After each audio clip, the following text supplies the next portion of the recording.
Dajjal udah hadir. Mana bukti Dajjal udah hadir? Kurma bisan tidak lagi berbuah.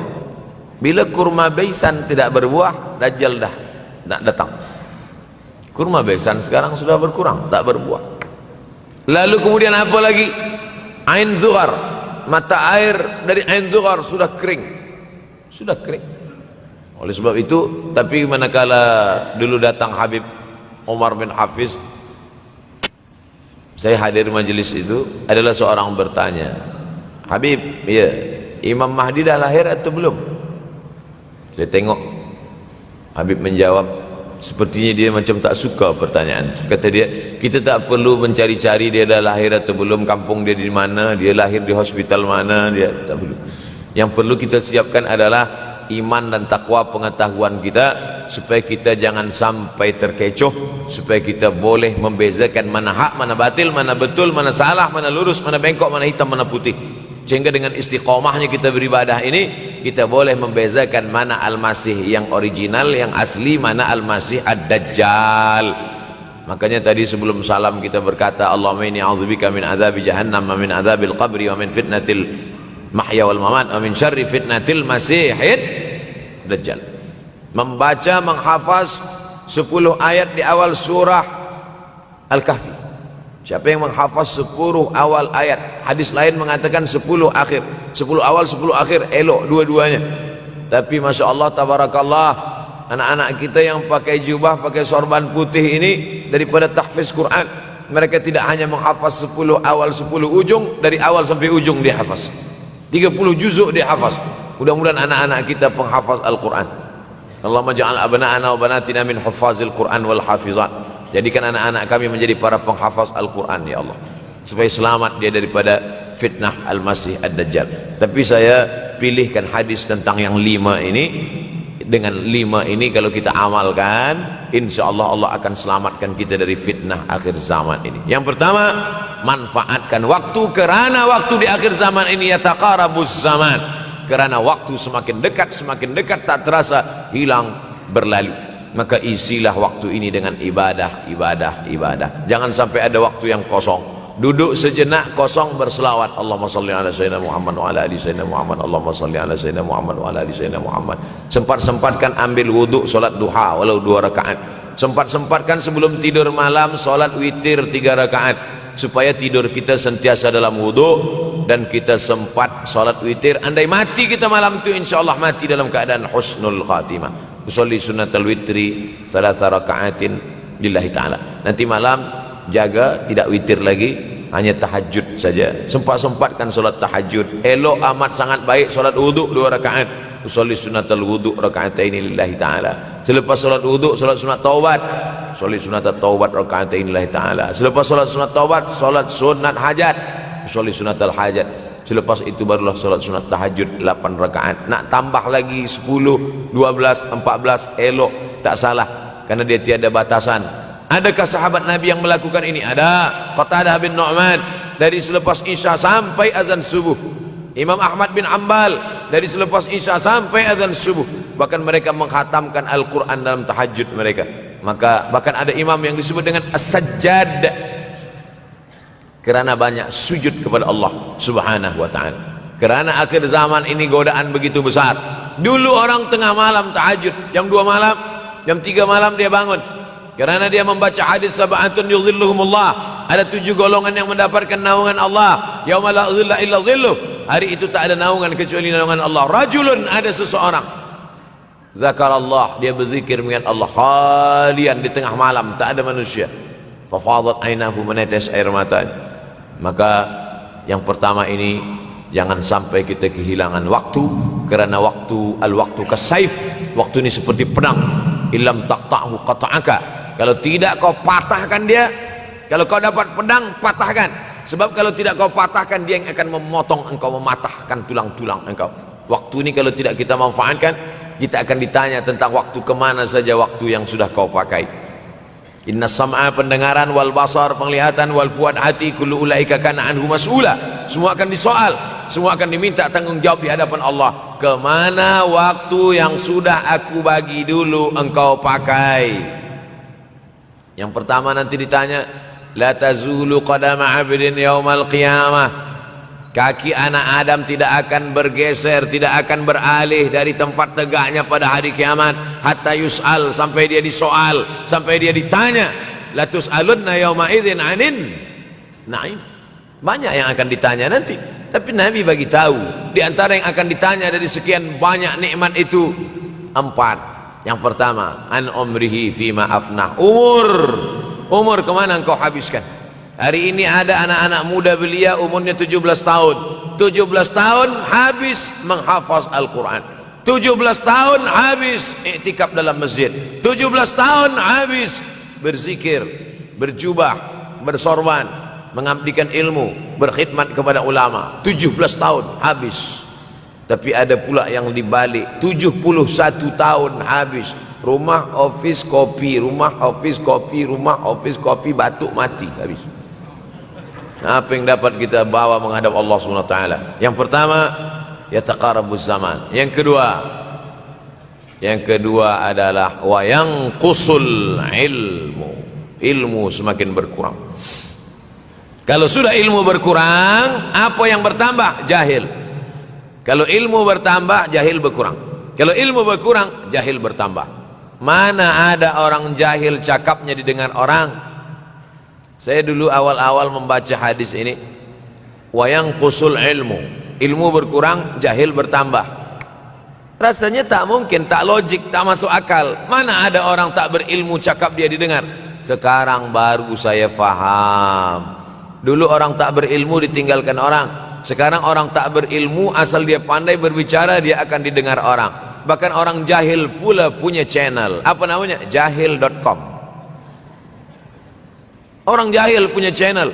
Banyak pula follower dia daripada follower kita. Banyak pula viewer dia daripada viewer kita. Sebab apa?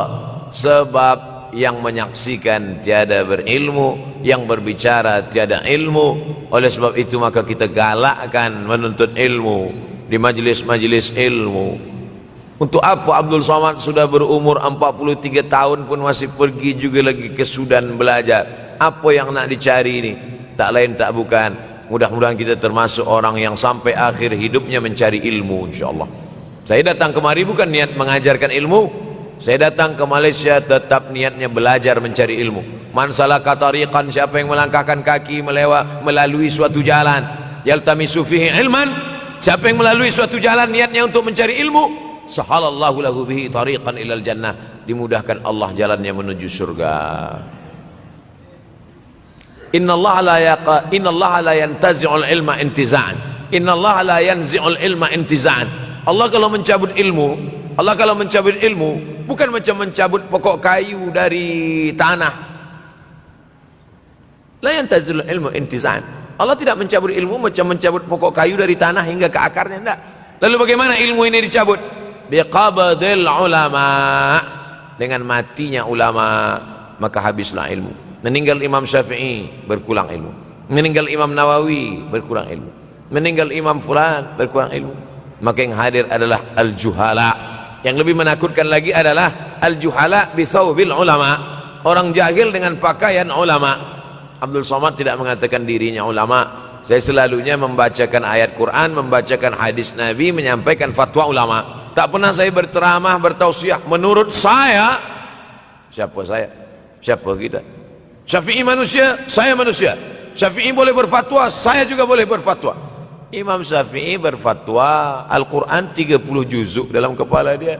Kita juzuk 30 pun kadang-kadang hilang. Imam Syafi'i balik dari masjid ke rumah, dia tutup telinga. Datang orang bertanya, Syafi'i, ya, kenapa engkau tutup telinga? Sebab bila aku dengar dari masjid ke rumah, semua yang aku dengar masuk tu semua aku ingat. Aku takut dia ingat di dalam, maka aku tutup. Kita yang saya sampaikan tadi pun tak ingat.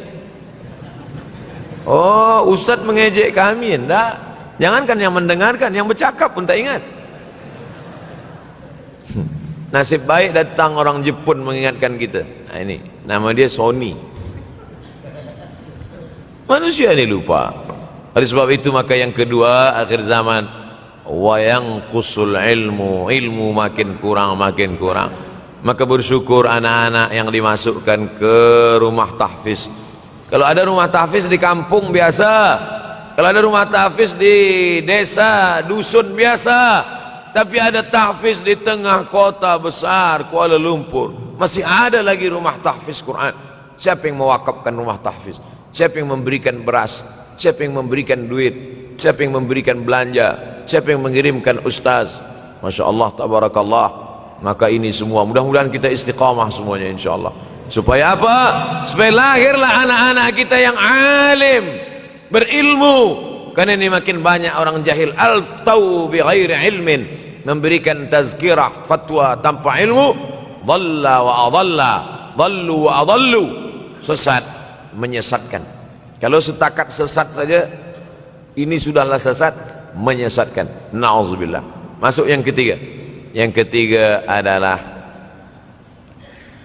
wa yanqusul ilmu, setelah habisnya ilmu-ilmu ini semua dicabut oleh Allah Subhanahu wa taala, lalu kemudian setelah ilmu dicabut Allah Subhanahu wa taala, wa yulqas syuh, wa may yuqashuh, sin dengan hak kecil, wa may yuqashuh nafsihi fa ulaika humul muflihun. Siapa yang selamat daripada sifat syuh, itulah orang yang beruntung. Hayya 'alal falah, mari kita menuju keberuntungan, kemenangan. Siapa orang yang menang? Selamat daripada sifat syuh. Ada orang menerjemahkan syuh ini pelit, bakhil. Bakhil ada yang lebih parah daripada bakhil. Syuh. Bakhil ini, bakhil tidak ingin memberikan uangnya untuk orang lain. Itu bakhil. Dia ada uang 10 ringgit, uang itu hanya dia makan saja, dia tak mau walaupun setengah sen kepada orang lain. Itu namanya bakhil. Kalau syuh ini, duit dia simpan, duit orang pula dia makan. Nah itu syuh. Jadi lebih parah lagi. Oleh sebab itu kalau sudah ilmu ini dicabut, orang menjadi jahil, maka datang penyakit syuh yang ketiga. Apa itu syuh? Hubbud dunya, hubbul mal, wa tuhibbul mala hubban jamma. Engkau sayang kepada harta amat sangat sayang. Dia pegang semuanya sampai tak meleleh, tak menetes walaupun satu tetes. Akhirnya mereka inilah pendusta-pendusta agama. Ara'aital ladzi yukadzibu biddin, tahukah kamu siapa itu yang mendustakan agama? Fadzalikal ladzi yad'ul yatim, mereka itu yang membiarkan anak yatim. Wala yahuddu ala ta'amil miskin, dia tidak mempedulikan makanan orang miskin. Sebab apa? Bukan sebab tak ada harta, sebab syuh. Kenapa syuh? Sebab tak ada ilmu. Tak ada ilmu tentang akhirat. Dia pegang, dia simpan, mati, habis. Yang dia bawa hanyalah 1, 2, 3 helai kain kafan saja. Itulah mengapa Sultan Turki, Sultan Muhammad Al-Fatih, Sultan Abdul Hamid. Coba tengok gambar Sultan Muhammad Al-Fatih, Sultan Abdul Hamid Turki dulu. Sorban dia besar-besar. Saya dulu terkejut, lama saya tengok, kenapa sorban orang Turki ini besar-besar. Lama-lama saya baca, rupanya sorban orang Turki itu kain kafan. Tuan-tuan balik dari sini beli kain kafan 2 meter, ikatkan kepala, bawa semayang supaya ingat mati. Bolehkah menyiapkan kain kafan? Baca kitab Tanbihul Mughtarrin, peringatan bagi orang-orang yang tertipu. Di situ ditunjukkan banyak ulama, bahkan mereka menggali tanah di dalam rumahnya. Malam-malam dia tahajud, selepas tahajud dia duduk di dalam tanah itu supaya terasa bagaimana rasanya mati. Gali tanah 2 meter, masuk ke dalam. Tapi kalau nak buat itu kita saja dengan Allah. Jangan pula, banyak juga orang sekarang udah gali tanah masuk ke dalam, streaming pula. Hai guys, nak rasakan mata? Mana boleh terasa? Kita saja masuk ke dalam, rasakan macam mana rasa. Sebab kalau cakap saja, marilah kita ingat mati, takutlah kita pada mati, kita tak tahu bagaimana rasa mati. Kalau nak merasakan bagaimana rasa mati, nanti kalau ada orang mati meninggal dunia, masuk kita ke dalam, kita sambut jenazah, kita letakkan, kita duduk, rasakan. Ketika Fatimah meninggal, Fatimah emak Sayyidina Ali meninggal, Nabi masuk ke liang lahat. Masuk Nabi ke liang lahat. Nabi berdoa di dalam. Ketika Utsman bin Maz'un meninggal, Nabi masuk ke dalam. Nabi pegang jenazah Utsman bin Maz'un, meleleh air mata Nabi turun ke misai, turun ke janggutnya, turun menetes sampai ke bawah. Merasakan bagaimana rasanya di dalam. Dulu saya pernah berjumpa dengan seorang pemuda, telinga dia pakai anting subang. Lalu kemudian saya tengok banyak tato dia. Saya tanya, macam mana cerita awak bertaubat dulu? Mak saya meninggal, Ustaz Abdul Somad. Lepas tu saya tegak di tepi kubur. Macam ada yang menolak saya dari belakang, masuk saya ke dalam. Masa masuk itulah terasa sejuk di kaki. Datang rasa takut saya. Makanya kalau ada orang yang sudah kita bagi tazkirah, bagi nasihat tak juga, nanti ada orang meninggal, bawa dia agak dekat, senggolkan sikit, jatuh. Gitu caranya supaya kita terasa mati ini, supaya apa? Hilangkan penyakit syuh, cinta harta, takut mati, dan membuat kita menjadi bakhil, pelit. Na'udzubillah. Yang keempat, wa tazharul fitan. Ini yang terkait dengan tajuk kita yang keempat. Wa tazharul fitan. Banyaklah fitnah, siksa. Dulu masa saya kelas 1 madrasah tahun 1990, berkumpullah kami bersama-sama dengan cikgu mengkaji masalah apa? Masalah Bosnia Herzegovina, mengamuk Slobodan Milosevic, menghancurkan umat Islam di Bosnia. Sampai ada yang meminta fatwa kepada Syekh Yusuf Al-Qardawi, bolehkah perempuan yang perempuan Bosnia yang dirogol tentara Serbia hamil, bolehkah dia menggugurkan anaknya? Kata Syekh Yusuf Qardawi, tak boleh. Maka dia biarkan saja anak itu lahir dan dia tidak dianggap berdosa karena ini sudah takdir Allah SWT. Bagaimana mereka dibunuh? Maka makin banyaklah selepas Bosnia datang pula yang terjadi di Rohingya, di Uighur. Umat Islam berkumpullah presiden-presiden negeri Islam di Kuala Lumpur. Erdogan datang, kumpul semuanya membahas bagaimana nak menolong Muslim Uighur. Rupanya umat Islam pun tak sanggup nak menolong. Apa yang boleh dilakukan di Uighur? Berdoalah umat Islam. Rupanya Allah kalau mau menolong mudah saja. Mudah saja Allah menolong. Tidak datang rudal skat, tidak datang tentera, tidak datang senjata, cukup datang corona, selesai. Allah Subhanahu wa taala, wa makaru wa makarallah. Mereka membuat tipu daya, Allah balas dengan tipu daya yang lain. In tansurullah, kalau kau tolong, ittaqu da'watal mazlum, takutlah kamu terhadap doa orang-orang yang teraniaya. Fa innahu laisa bainahu wa bainallahi hijab, karena di antara dia dengan Allah tak ada hijab sama sekali. Wa yakthurul wa tazharul fitan, banyaklah fitnah. Yang terakhir, yang kelima, wa yakthurul haraj. Wa yakthurul haraj, banyak terjadi haraj, kata Nabi. Sahabat pun bertanya, ya Rasulullah, wa mal haraj? Apa haraj itu ya Rasulullah? Kata Nabi SAW, al-haraj al-qatlu. Nanti di akhir zaman itu akan banyak pembunuhan. Dulu pun banyak juga pembunuhan, tapi tak banyak sekarang. Pembunuhan di Palestina sampai sekarang tak berakhir. Pembunuhan Rohingya tak berakhir. Pembunuhan di Uighur, pembunuhan. Dulu imam-imam masjid, imam salat tarawih dulu di Masjidil Haram, Allahumma ansuril Islam wal muslimina fi Palestin. Dulu satu aja. Selepas itu bertambah, Allahumma ansuril Islam wal muslimina fi Palestin wa Suriah. Selepas itu bertambah lagi, Allahumma ansuril Islam wal muslimina fi Palestin wa Suriah wal Yaman. Selepas itu bertambah wa Uighur, wa akhirnya wa fi kulli makan. Semakin bertambah. Oleh sebab itu maka ini di antara fitnah akhir zaman. Man lam yahtam bi amril muslimin falaysa minhum. Selepas kita kaji hadis ini, apa tujuan kita? Tujuan kita semakin menguatkan keyakinan, banyak-banyak beribadah, nasihatkan anak menantu, sahabat, jiran, tetangga supaya semakin istiqamah menjalankan syariat, rajin-rajin solat berjamaah, banyak-banyak berzikir, hatamkan Al-Quran, banyak-banyak berinfak, banyak-banyak bersedekah. andai mati kita, insya Allah mati dalam keadaan husnul.